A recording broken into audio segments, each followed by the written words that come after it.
আদম নবী এরকম 120 জনের সন্তান সামনে নিয়ে ওয়াজ মাহফিল করে ওয়াজ করতেছে। ওয়াজের সাবজেক্ট ছিল আখিরি নবী। সাবজেক্টটা কি? আচ্ছা, তখন কি নবী দুনিয়ায় আসছিল? আদম নবীর সাথে দেখা হয়েছিল? আদম নবী এই সাবজেক্ট নেওয়ার কারণ হলো, আদম নবী বলেন, আমি যখন বেহেশতের ভিতরে ছিলাম, আমি যেদিকেই তাকাইতাম খালি দেখতাম একদিকে আল্লাহ, আরেক দিকে ছিল মুহাম্মদ সাল্লাল্লাহু আলাইহি ওয়াসাল্লাম। যদি কোথাও লেখা থাকতো লা ইলাহা ইল্লাল্লাহ, পাশেই দেখতাম লেখা মুহাম্মাদুর রাসূলুল্লাহ।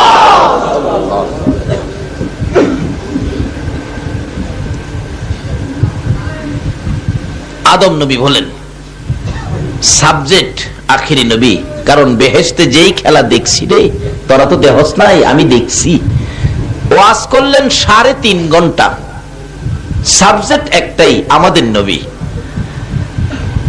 আদমের পরে নবী ওনার সন্তানদের মধ্যে ছিলেন হযরত শীশ আলাইহিস সালাতুস সালাম। শীশ নবী মাঝখানে দাঁড়ায় বললেন, আব্বা আদম রাখেন, কি কবে আসবে আখিরি নবী?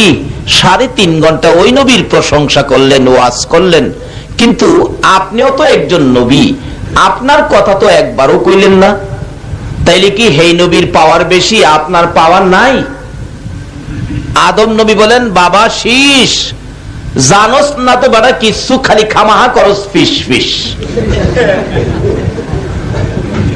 ওই নবীর সামনে আমি আদমের দামের তো প্রশ্নই আসে না।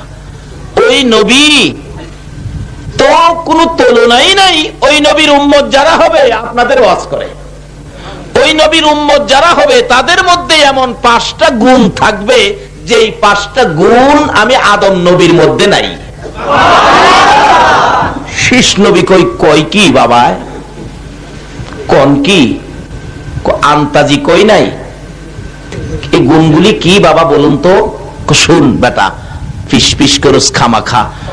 এই নবীর উম্মতের প্রথম গুণ, ওই নবীর উম্মত যত গুনাই করুক না কেন, গুনাহটা করে খালি যদি কয় খোদা গো কাজটা ভালো করছি না, মাফ করে দাও, সঙ্গে সঙ্গে মাফ করে দিবে।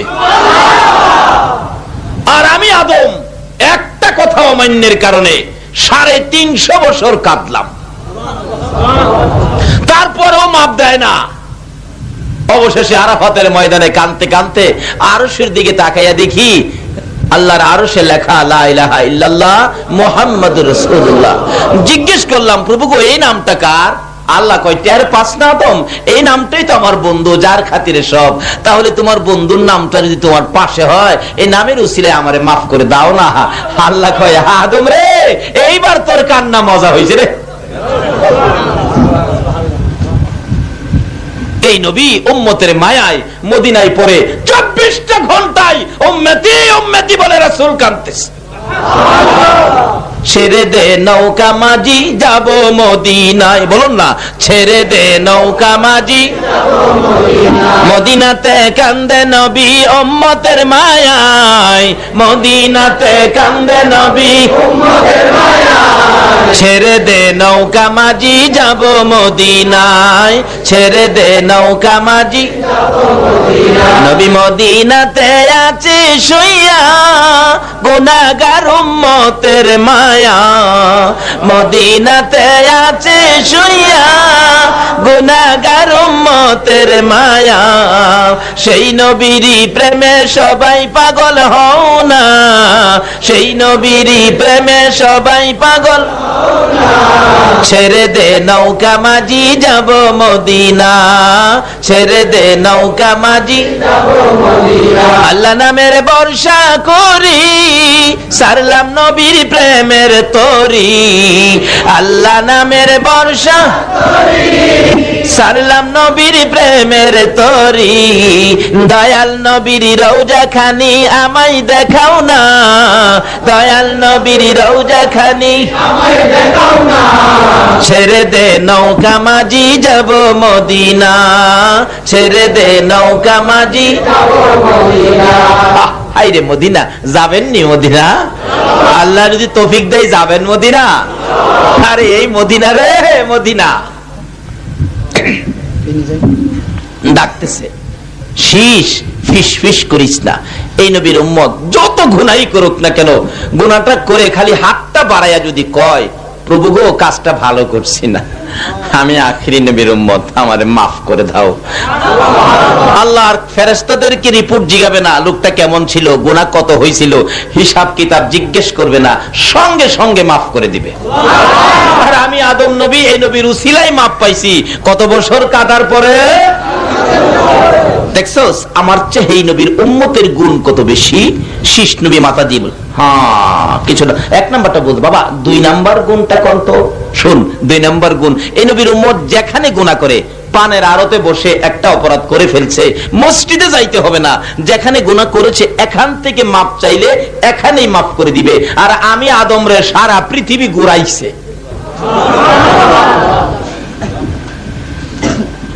বাবা ঠিকই তো। আচ্ছা বাবা 3 নাম্বার গুণ,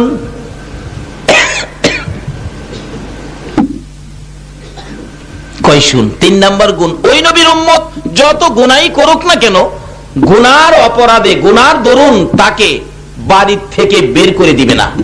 আমাকে তোর মা হাওয়াকে বেহেশতের থেকে বের করে দিচ্ছে। আচ্ছা আপনাদের এলাকার কাউরে কি গুনার জন্য চট্টগ্রামের কাউরে ডাকা নিয়ে ফেলাইছে?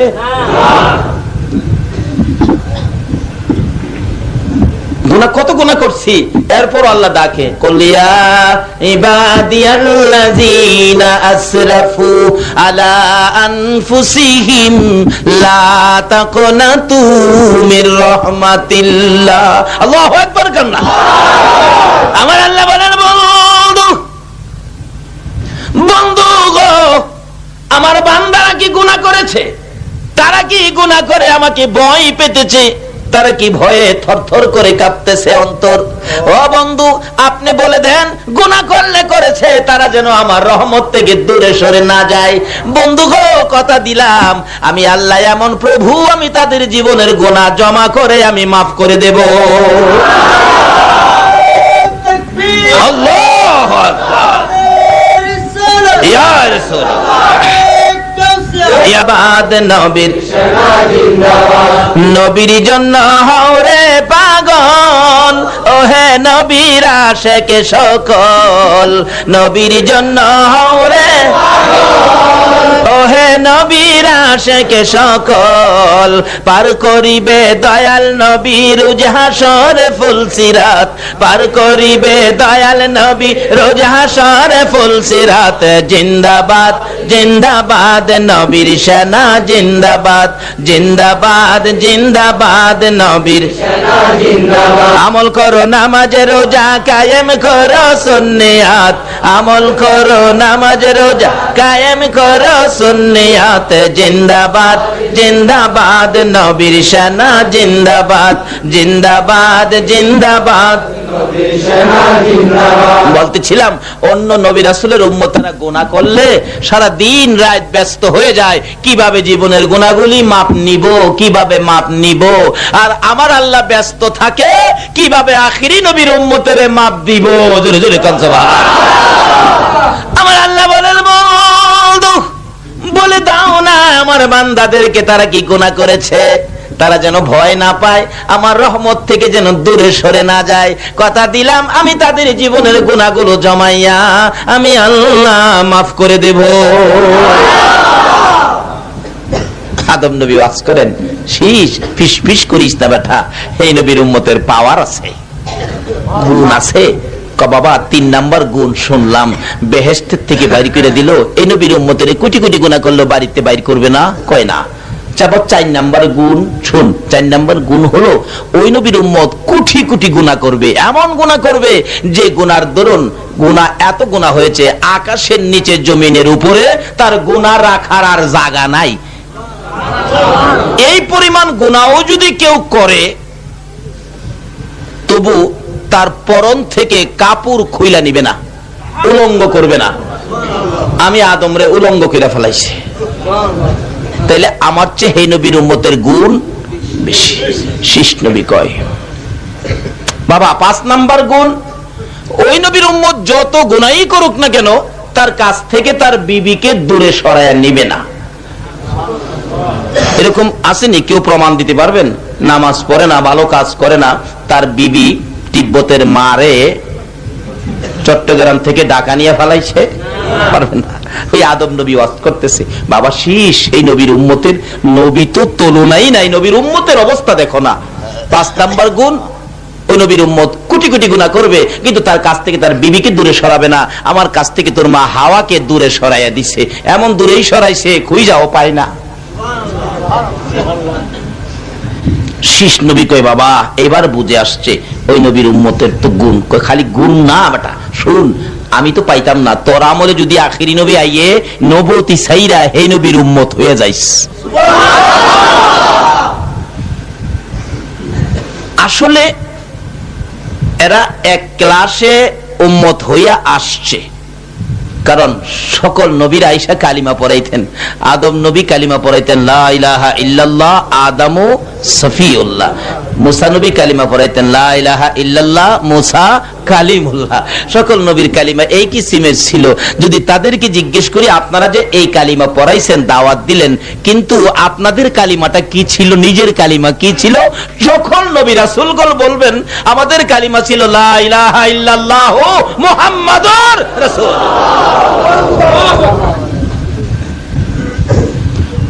আজকে সেই নবীর উম্মত আমরা, আমাদের কথা আল্লাহ শুনবে না, শুনবে কার কথা? কিন্তু কিভাবে শোনাইবেন? রাস্তা দিছে নবী, আসুন না সামনে বাড়ি। কি বলেন, কষ্ট হইতেছে আপনাদের? কারণ রাস্তা তো অনেক হয়ে গেছে, আসুন আগে বাড়ি দেন না। এই নবীর প্রেমের আত্র দিলে লস হবে না, তো লাভই হবে, বরং জাহান্নামের আগুন।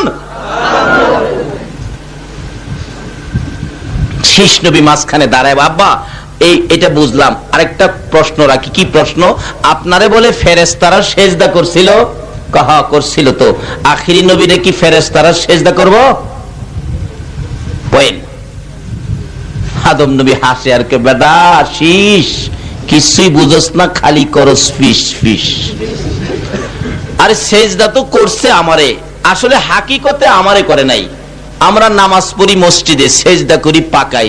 আচ্ছা আসলে কি মসজিদের ওয়ালকে সেজদা করি আমরা? সেজদা করি কাকে? মসজিদে সেজদা, কিন্তু আসলে মসজিদ কেনা, সেজদা করি কাকে? এবার আদম নবী কয়, বেটা শীষ সেজদা করছে আমারে, তোরা দেখছস বা শুনছস, কিন্তু হাকিকতে সেজদা আমারে করে নাই। যেদিন ফেরেশতারা সেজদা করেছিল, এদিন আমার কপালে আখিরি নবীর নূরে মুহাম্মাদি জুলাইত ছিল। হাকিকতে নূর আখিরি নবীর নূর মুবারককে সেজদা করেছে, আমাকে নয়। আর ফিস ফিস করিস না, আমি পাইতাম না, তুই পাইলে উম্মত হয়ে যাইস। যাই হোক, শীষ থেকে শুরু করে একের পর এক আস্তে আস্তে আস্তে আস্তে এই দরখাস্ত হযরত ঈসা আলাইহিস সালাতু সালাম পর্যন্ত পৌঁছে গেছে। ঈসা নবী একদিন যাইতেছে, এক পাহাড়ের নিচ দিয়ে হাঁটতেছে আর বলতেছে, খোদা গো, আমি তো এই যুগে একজন বুজুর্গ, তোমার নবী আলাকা, হ্যাঁ নবী হিসেবে তো তুমি বুজুর্গ, আমার মতো বুজুর্গ মনে আর এই জগতে নাই। আল্লাহ কয়, ঈসা নাই? আচ্ছা সামনে বারো। যা দেখি বিরাট বড় এক সাদা পাথর। জিজ্ঞেস করলেন, প্রভু গো এই পাথরটা? কহ, এটা একটা পাথর। এটা কি ব্যাপার, কি এত বড় পাথর? তোর কোনদিন দেখি নাই, এত সাদা এত সুন্দর। কয়, দেহস নাই এটার মধ্যে কিছু আছে? কি আছে দেখবি? কহ, তো তোর হাতে লাঠি দিয়া পাথরে আঘাত করো। পাথরে আঘাত করলে পাথরটা ফাইটা 2 ভাগ হলে ভিতর থেকে একটা সুন্দর বুড়া মানুষ বাহির হইছে। ঈসা আলাইহিস সালাতু সালাম জিজ্ঞেস করেন, বাবা বুড়া, এই পাথরের মধ্যে তুমি কিভাবে থাকো? আমি আল্লাহর কুদরতে থাকি। খানা দানা খাও কোত্থেকে? তা তো আমার চিন্তা না, আমি আল্লাহর তাসবিহ তাহলিল আদায় করি, খাওনের টাইমে এই বেহেশতের ফল ফলাদি খাই, দেখো না ঠোসা পয়রা রইছে। ঈসা নবী কই, প্রভু গো, ভাবছিলাম আমি বুজুর্গ, এখন দেখি আমার চেয়ে বুজুর্গ আরো। বাবা এই বেহেশতের ফল ফলাদি পাথরের ভিতরে বসে খাও, তাতে তুমি খুব বড় বুজুর্গ, আমার চেয়ে বুজুর্গ দেখা যায় তুমি। আচ্ছা এখানে কত বছর যাবত তুমি এইভাবে কাজ করতেছ আর খাইতেছ? বুড়া কয়, বাবা আমি 400 বছর যাবত এখানে খাইতেছি। হাই হাই বাবা, তুমি এত বড় বুজুর্গ, তুমি 400 বছর যাবত এইভাবে পাথরের ভিতরে থেকে বেহেশতের ফল ফলাদি খাইতেছ, তাই তো আমার চেয়ে বেশি বুজুর্গ তুমি। বাবা তুমি তো খুব বড় বুজুর্গ। বুড়া হাসে আর কয়, বাবা রে, বুজুর্গ আমি বড় না, আমার চেয়ে আরো বড় বুজুর্গ আছে। ঈসা নবী কই, কে? এমন এক নবী আইতেছে, এই নবীর উম্মত যারা হইতে পারবে, আমি বুড়া 400 বছর এই বসে ইবাদত করে যে বুজুর্গি হাসিল করেছি, ওই নবীর উম্মতেরা এক রাত্রের ইবাদতে এর চেয়ে বেশি বুজুর্গি হাসিল করবে। ঈসা নবী কয়, খোদা গো আর ছাড়তাছি না, আমারে এই নবীর উম্মত না করে পারবা না, ছাড়তে আসি না। কান্দা শুরু করছে। আল্লাহ কয়, যা, তারে কবুল করলাম, সশরীরে এই সাকেটটাই না আকাশে উঠাইছে, আবার দুনিয়াতে দিবে আমাদের মতো আপনাদের মতো আখিরি নবীর উম্মত বানায়া। ঈসা নবী কয়, আমার নবুয়তি দরকার নাই, এই নবীর উম্মত হয়ে যায়। জোরে জোরে কোন সুবহান। ঈসা নবীর উম্মতের একদিন বলে, যেমন আদম নবীর উম্মতেরা বলছিল, ঈসা নবীর উম্মতেরা বলতেছে। ইনজিল কিতাবের ঘটনা, ইনজিল কিতাবের মধ্যে আছে। ইনজিল কিতাবে একদিন ঈসা নবী ওয়াজ করতেছেন, সাবজেক্ট ছিল আমাদের নবী। এমন সময় একজন বলতেছেন, উম্মত বলতেছেন, হে নবী ঈসা, এইভাবে আখিরি নবীর প্রশংসা করতেছেন, তাহলে কি আখিরি নবীর সামনে কি আপনি ঈসা নবীর দাম নাই? ঈসা নবী বলেন, শুন বেটা, পেটপিটি করস, আখিরি নবীর সামনে আমি ঈসা নবীর দাম কত? আখিরি নবী যদি স্যান্ডেল মুবারক পায়ে দিয়া বসে থাকে, আখিরি নবীর পাও মুবারকের স্যান্ডেলটা খোলার ক্ষমতা আমি ঈসা নবীর। আজকে সেই নবীর উম্মত করে যে আল্লাহ আমাদেরকে বসিয়েছে, আপনারা কেমন ভাগ্যবান মায়ের সন্তান।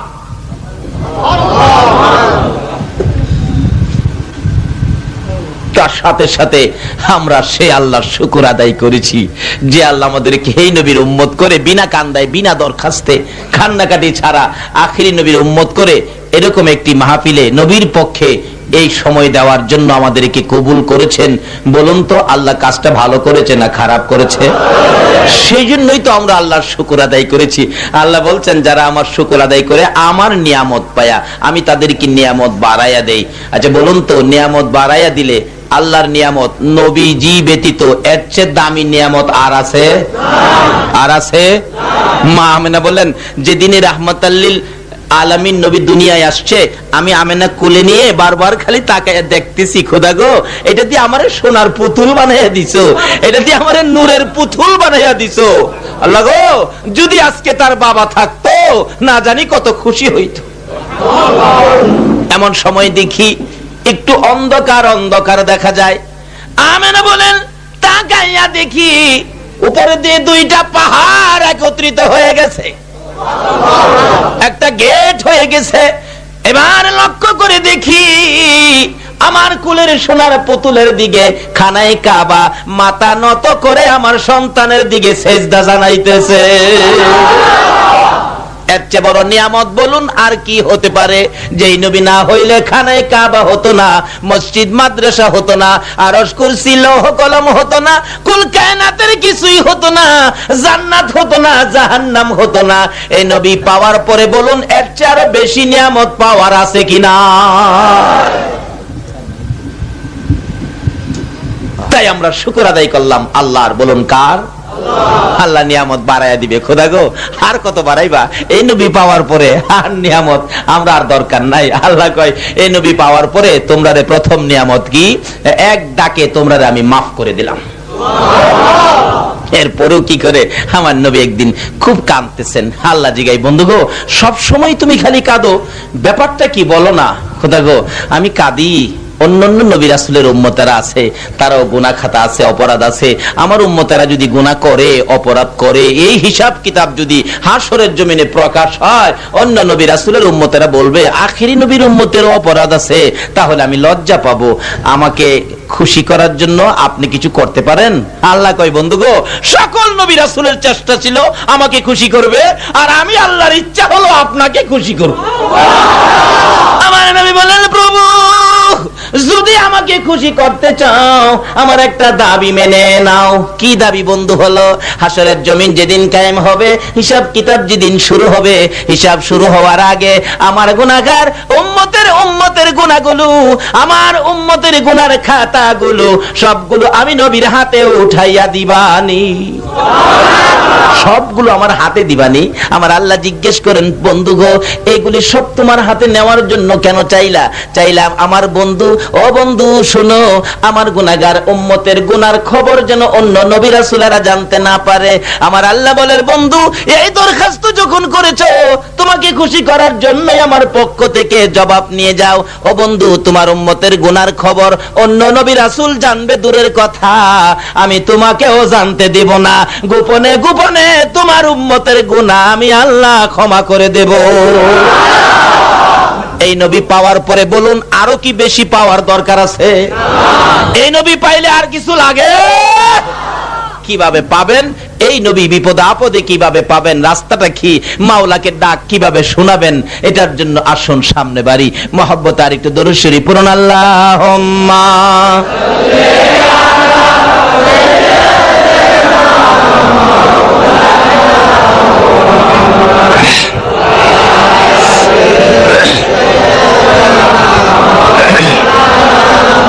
মুহাম্মাদ আল্লাহুম্মা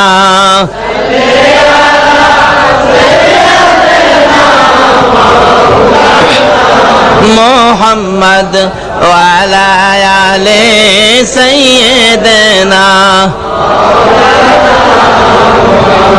দয়ার সাগর নবীজিকে পাইব আমরা কই গেলে, মদিনারি বালুর নিচে রহমতেরি ঢেউ খেলে।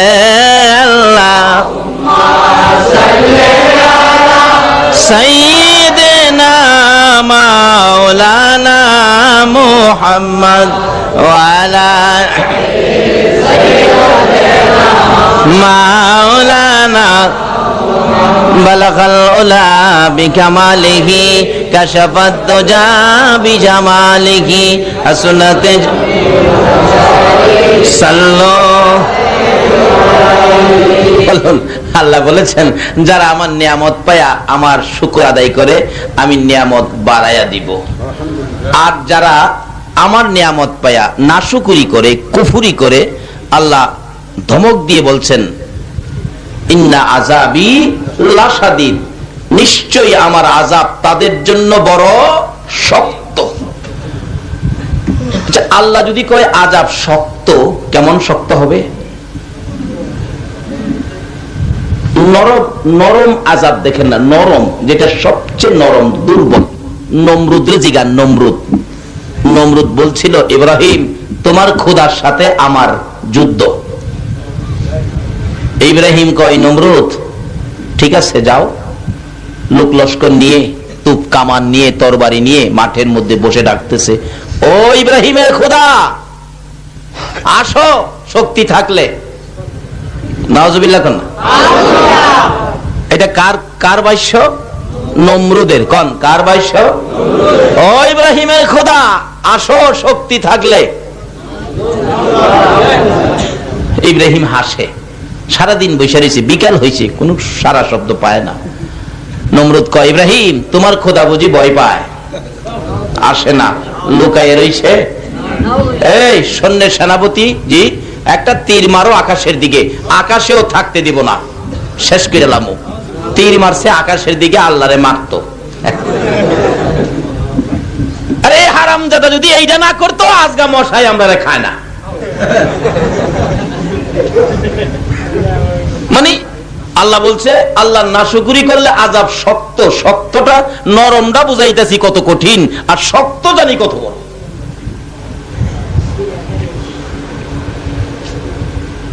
তীর আকাশের দিকে মারলে আল্লাহ কয়, ও ফেরেশতারা, হের বড় শোক আমারে মারতো। একটা পাখি ধইরা জব কইরা তীরের আগায় কিছুটা রক্ত লাগায় দাও। তো তীরের মধ্যে রক্ত লাগাই দিলে তীর তো খালি যায় না, নিচে আসবে না, আবার আসতেছে, নিচে পড়ছে, দেখে তীরের আগায় রক্ত। হায় হায় ইব্রাহিম, আর কারে আল্লাহ রাখবা? শেষ। ইব্রাহিম হাসে, আচ্ছা চলো চলো জায়গা, যুদ্ধ শেষ, আল্লাহ শেষ। আল্লাহ কয়, হেরে অহনার সারণ যায় না। এটা ছোট্ট আযাব, শক্ত না কিন্তু, ছোট্ট নরম। পাঠাইছে বিমান বাহিনী, ভুন ভুন ভুন ভুন ভুন ভুন ভুন ভুন ভুন ভুন করে আইতাছে নি। বুনবুন। নমরুদ কয় কি ব্যাপার, বুনবুনি কিসের? আইসাই ইঞ্জেকশন শুরু করছে। কিছুদিন আগে, কয়েক বছর আগে একটা মশার নাম শুনছিলাম। এটা কি আপনারা চট্টগ্রামবাসী শুনছেন? মশাটার নাম কি? আসলে ওই তখনকার মশাটা ডেঙ্গু মশাই ছিল, কিন্তু তখন মানুষের নাম জানতো না। বলে হুজুর ইদানিং যে ডেঙ্গু আবার আইলো, তার কারণ কি? তাহলে বোঝা গেল নমরুদের যে খাসিলতা ছিল, এই খাসিলতের কিছু রূপ বুঝি আমাদের মধ্যে, এই জন্য আবার এইটা কিছু ছাড়ছে।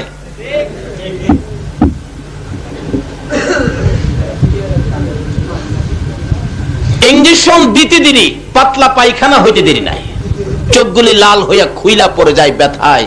দেখছেন না, ডেঙ্গু হইলে চোখ লাল, পত্রিকায় দেখছি মাঝে মাঝে, দেখলে ভয় করতো চোখ লাল। এই ডেঙ্গু মশার ইঞ্জেকশনে সব শেষ। নমরুদ কয় ব্যাপারটা কি? নাক ফোলার চোখ গোড়া, ব্যাপারটা কি? ব্যাপারটা কি? পিছনে ন্যাংরা ছিল একটা।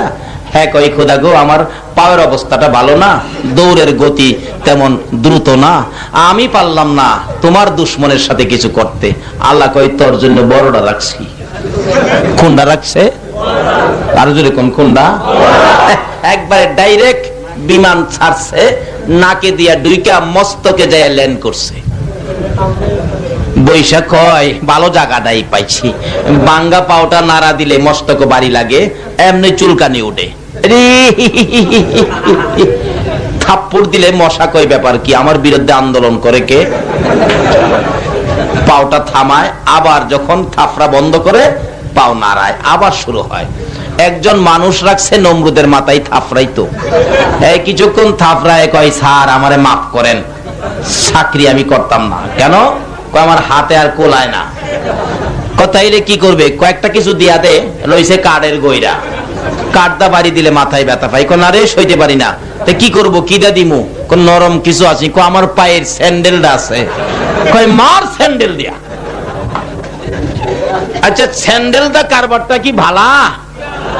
আল্লাহর সাথে দুশ্মনী কইরা তার ভাগ্যে কি আইলো?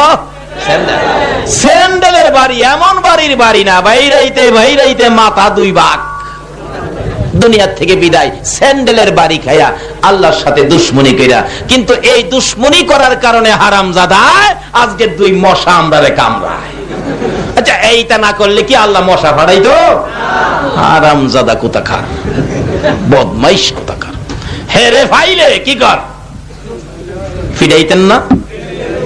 আচ্ছা নমরুদরে ফাইলে বেশি ফিরাইবেন না আমার নবীরে যে কষ্ট দিছে আবু জাহেলরে ফাইলে বেশি ফিরাইবেন? কে কে ফিরাইবেন আবু জাহেলরে দেখি?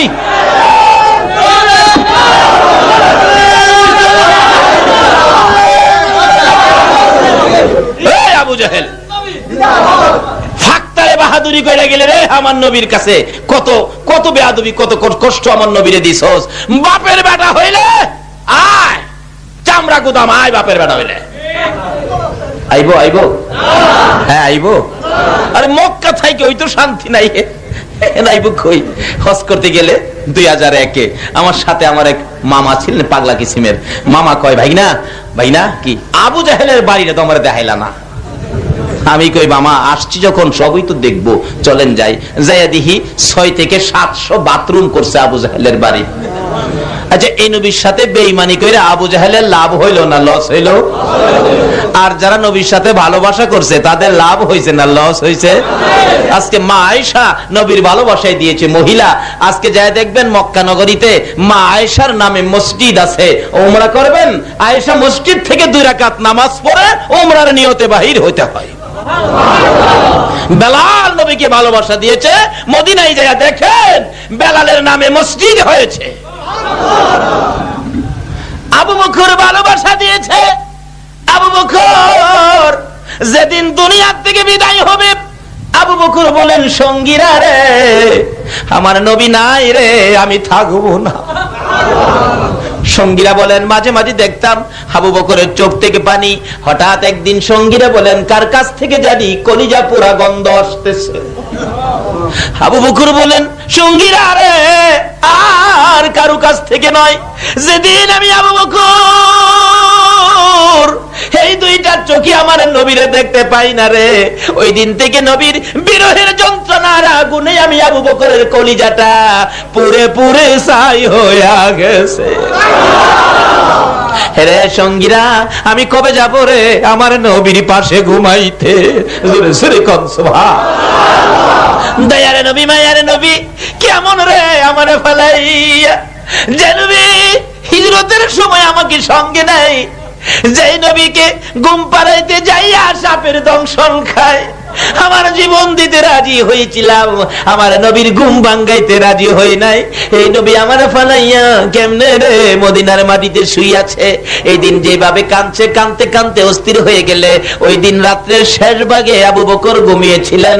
জানালার ফাঁকে দিয়ে আমার নবী মাথা দিকে হাতটা লাগাইয়া ডাকে, আবু বকর আর কাঁদিস না রে, কালকে তুই আমার পাশে ঘুমাইয়া যাইবি। সকালবেলা ঘুম থেকে উঠে ফজরের নামাজ পড়ি আবু বকর বিছানায় বসে বসে কান্দে। হযরতে আলী দৌড়ে যাইয়া আবু বকরের গলায় ধরে কাঁদতেছে। আবু বকর, এত সকালে এইভাবে আর কোনদিন কাঁদতে দেখি নাই, কেন কান্দো জানতে চাই। আবু বকর আলীর গলায় ধরে কান্দে, আবু বকর আলীর গলায় ধরে কান্দে, আলী রে আজকে খবর আসছে রে, আমি বিদায় হয়ে যাব। আলী কথা দে, আমি দেখেছি যেই হাতে আমার নবীর রওজা পাকে নামাইছস, তোর এই দুইটা হাত দিয়ে আমি আবু বকরকে রওজায় নামাবিনি। আলী কান্দে, আবু বকর এমন করে কথা বলো না, নবীজি বিদায়ের পর তোমার দেখলে কলিজায় শান্তি লাগে, তুমি যদি বিদায় হয়ে যাও আমরা কাকে দেখে শান্তি পাবো। খুব কাঁদতেছে। এমন সময় হযরতে উসমান গনি রাদিয়াল্লাহু তাআলা দৌড়ায় এসে আবু বকরের গলায় ধরলো। ভাই আবু বকর, এইভাবে কেন তুমি কাঁদতেছো? কি দুঃখে তুমি কাঁদো? উসমান গনির গলায় ধরলো আবু বকর। উসমান গনি, ও ধনী উসমান গনি, তুমি তো বহু ধনী হয়েছো। হ্যাঁ উসমান, আজকে রাত্রে নবী আমারে ডাক দিছে রে, আর তোদের মধ্যে থাকবো না। উসমান, তুমি তো ধনী, কথা দে, আমি আবু বকরের 10টা পায়ের কিছু আমার কাছে নাই, আমি নবীর প্রেমে সব বিলীন করে দিয়েছি, আমি মারা গেলে আমার কাফনের কাপড়টা কি না দিবানি? উসমান গনি বললেন, ও আমি দিব। কেমন পাগল ছিলেন আবু বকর আমার নবীর জন্য। আবু বকরের জীবনী লেখে, আমার নবী একদিন মসজিদের নববীর বারিন্দায় গায়ের চাদর মুবারক বিছাইয়া বিছাইয়া ডাকতেছে, সাহাবীরা রে, আমি নবী চাদর বিছাইলাম, আমার চাদরে কে কি দিবি, কে আমারে কি দিয়ে খুশি করবে? সবাই দৌড়াদৌড়ি করে বাড়িতে যায়, যা যা পায় এইভাবে ধরে নবীর রুমালে হাজির করে দেন। ইয়া রাসূলুল্লাহ, খুশি হয়েছেন নি? হ্যাঁ খুশি হয়েছি, কিন্তু আমার আবু বকর কই, আমার আবু বকর কই? আমার নবী সব সময় আমার আবু বকর বলে ডাকতেন। কেন? আমার নবীরে সবচাইতে বেশি ভালোবাসায় আবু বকর দিয়েছে।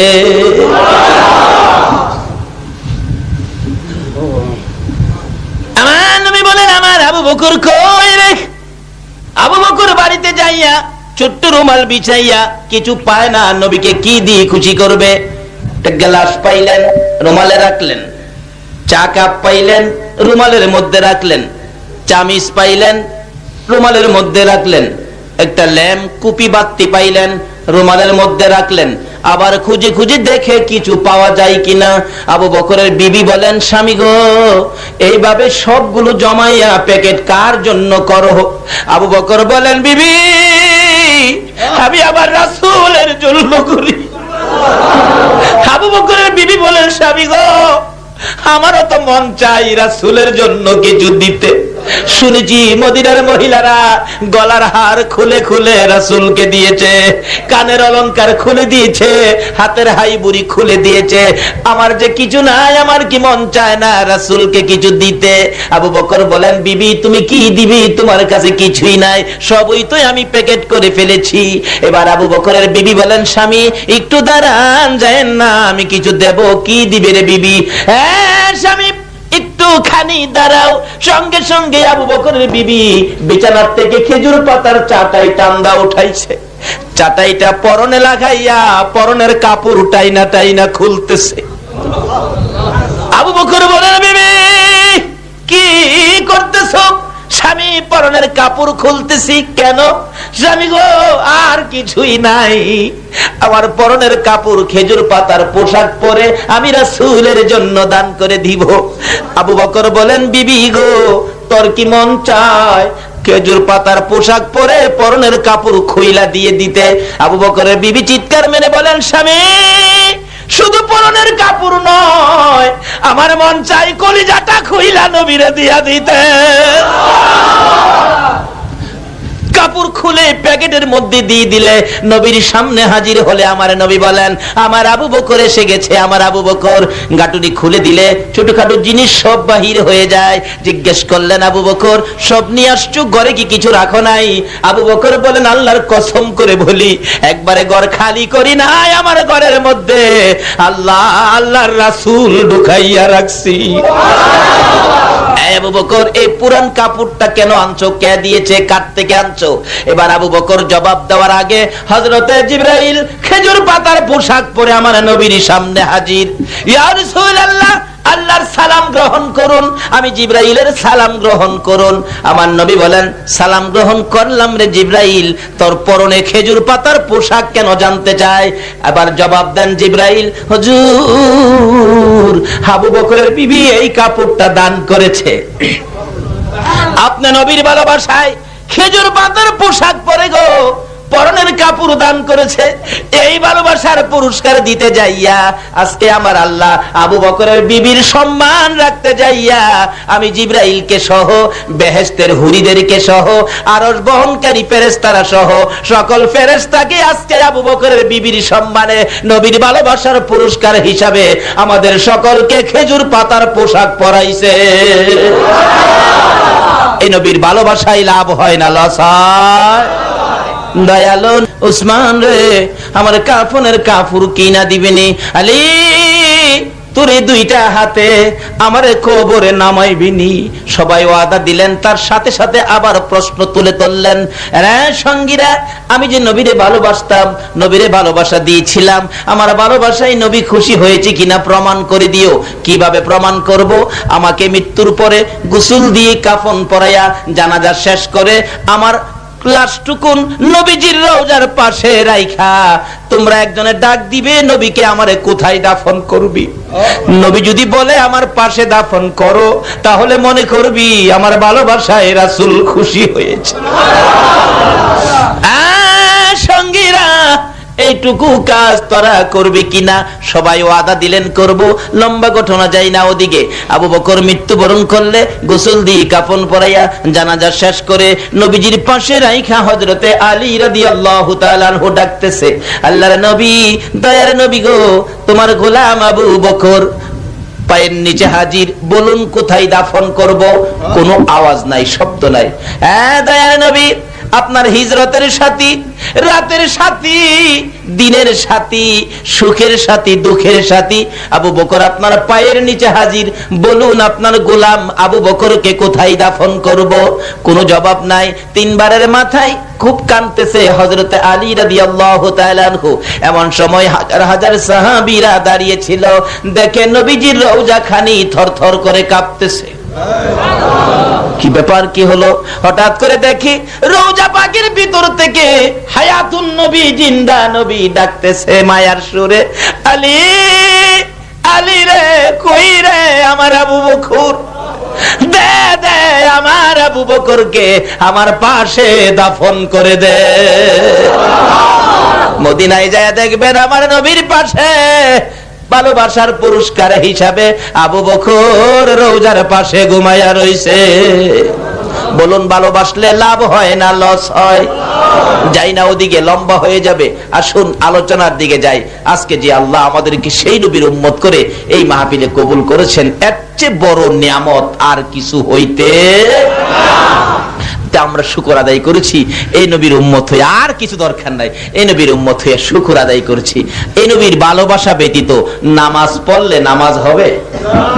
বলুন তো, ভালোবাসা আগে না নামাজ আগে? আরো জোরে কোন? নামাজ আগে নাকি নবীর দাওয়াত আগে? নবী বাড়ি বাড়ি ঘুরতেন আর ডাকতেন, ইয়া আইয়ুহান নাস কুলু লা ইলাহা ইল্লাল্লাহ তুফলিহুন, এভাবে ডাকতেন। আল্লাহ কয়, আগে আমার নবীর লগে সম্পর্ক করো, তাহলে তোমার কাজ দেব। কি? আগে নবীর সাথে নবী চিনো, নবী মানো, নবী বুঝো, কোন নবীর উসিলায় কুল কায়নাত বানাইলাম, এই নবীর সাথে সম্পর্ক করো, তারপরে কাজ দিব। কাজ শুরু হলো 40 বছর থেকে। 13 বছর পরে গিয়া নামাজ দিছে। তাহলে বলুন, নবীর ভালোবাসা আগে না নামাজ আগে? তাহলে বোঝা গেল এই নামাজ পড়তে গেলে আগে থাকতে হবে নবীর। সারাদিনের নামাজ শুরু করলে দিনের প্রথম নামাজটা কি? আরো জোরে কোন? ফজরের নামাজ কয় রাকাত? আপনারা কিন্তু বলছেন ফজরের নামাজ কয় রাকাত? আচ্ছা, আমি যদি নিয়ত করি নাওয়াইতু আন উসাল্লি লিল্লাহি তাআলা আরবা রাকাতি সালাতিল ফজরে, নিয়তটা হবে কেন? তাহলে 4 রাকাত নামাজ না, ও 2 রাকাত করতে হবে। 2 নিয়তে 4 রাকাত। আচ্ছা, প্রথম নিয়তটা কি করবেন? আরো জোরে কোন? আরো জোরে। আচ্ছা, প্রথম সুন্নতটা দিল কেন? হিসাবে তো ফরজ প্রথম দেওয়ার কথা। আল্লাহ বলেন, আমি যতই ইবাদত নামাজের মাধ্যমে সেটিং করেছি, এই নামাজ সবচেয়ে উত্তম ইবাদত, কিন্তু এই নামাজ ইবাদত দিয়ে আমাকে খুশি করতে গেলে আমার নবী হলো নামাজের দরজা। জোরে জোরে কোন না সুবহান। এই নবীর দরজা দিয়ে যদি তোমরা নামাজে ঢুকো, এই নামাজি যা যা চাইবো তাই আমি আল্লাহ দিয়া দিব।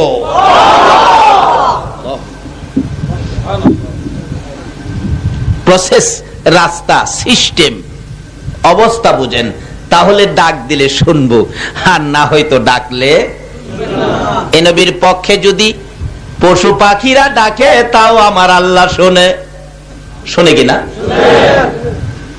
নবীর জীবনে নবীজি একবার এরকম ভাবে সাহাবীদেরকে নিয়ে আলোচনায় বসলেন, তো এমনি দেখে একটা দোয়েল পাখি আইসা নবীজির সামনে বসছে।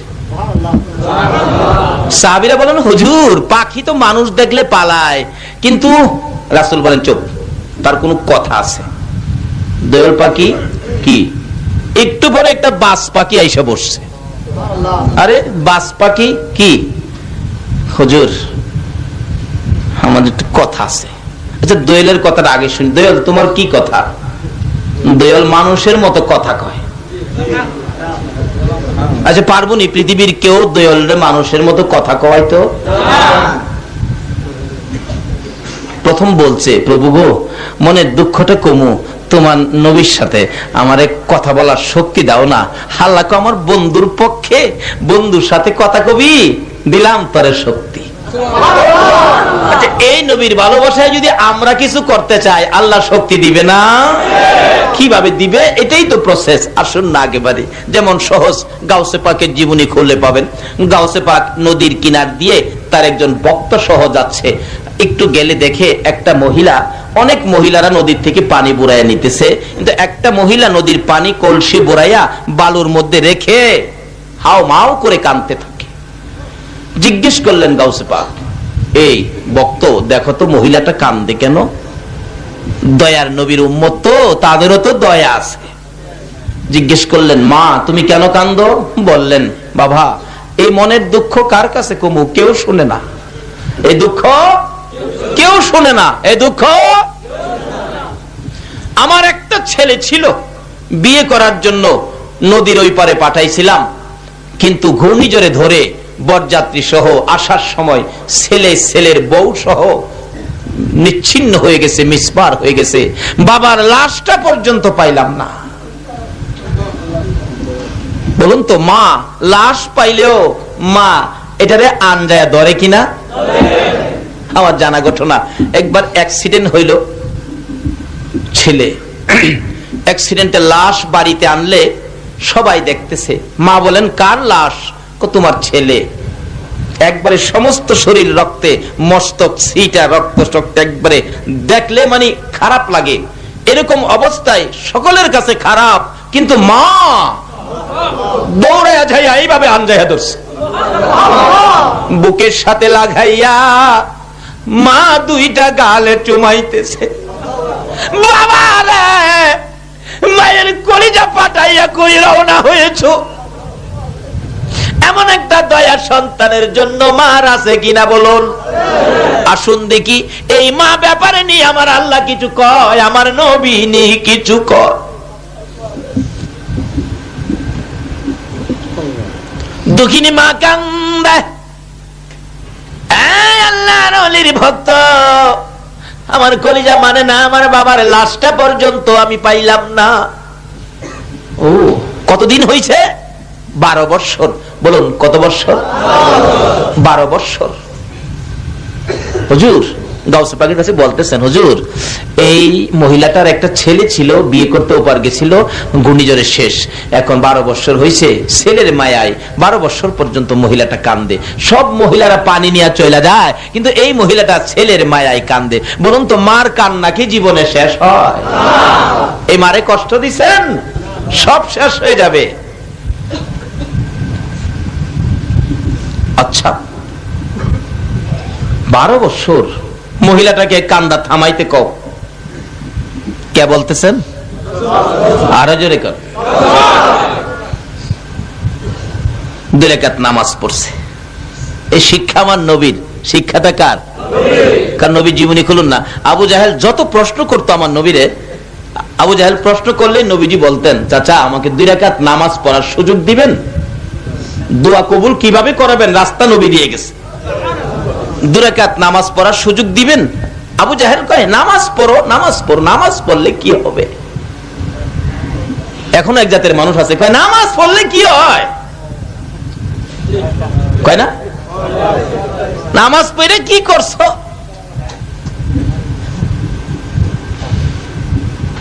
নামাজ পড়তে দেরি, জিবরাইল এসে হাজির হতে দেরি নাই। হুজুর কি ব্যাপার? আবু জাহেল প্রশ্ন করছে, জবাব দিয়ে দেন, ব্যাপার না। যত প্রশ্ন করতে করতে আকাশের চাঁদ 2 টুকরা। মক্কার ঘটনা, নবীজির বাড়ির সামনে একটা পাহাড়, এই পাহাড়ের মধ্যে দাঁড়ায় পাহাড়টা দেখে আসছি, যে পাহাড়টা নবী দাঁড়ায় আঙ্গুল ইশারা করে চাঁদ 2 টুকরা করছিল। আবু জাহেল কয় ভাতিজা যত প্রশ্ন করি জবাব দাও, এবার আকাশে। আকাশে আচ্ছা বলুন তো নবী আকাশেও আসেনি? আকাশের চাঁদ কি নবী না হইলে হইতো? আজকে চাঁদের মধ্যে নবী আছে কিনা? সূর্যের মধ্যে? বিজ্ঞানে বুঝাইছে আছে। যে কিভাবে? বিজ্ঞান বলে চন্দ্রের কোনো নিজস্ব আলো নাই, চন্দ্র আলো পায় কোত্থেকে? সূর্য থেকে। এটা বিজ্ঞান বলছে, কি বলেন ঠিক কিনা?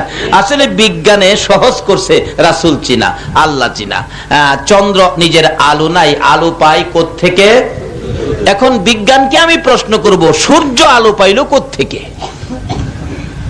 বিজ্ঞান বলবে আমার ক্ষমতা। আল্লাহ বলছে যেখানে বিজ্ঞানের ক্ষমতা শেষ, আমার নবীর ক্ষমতা শুরু।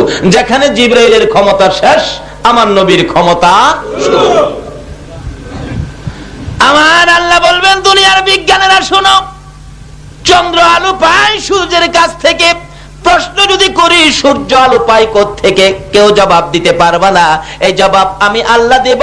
সূর্য আলো পায় আমার নবীর নূরে।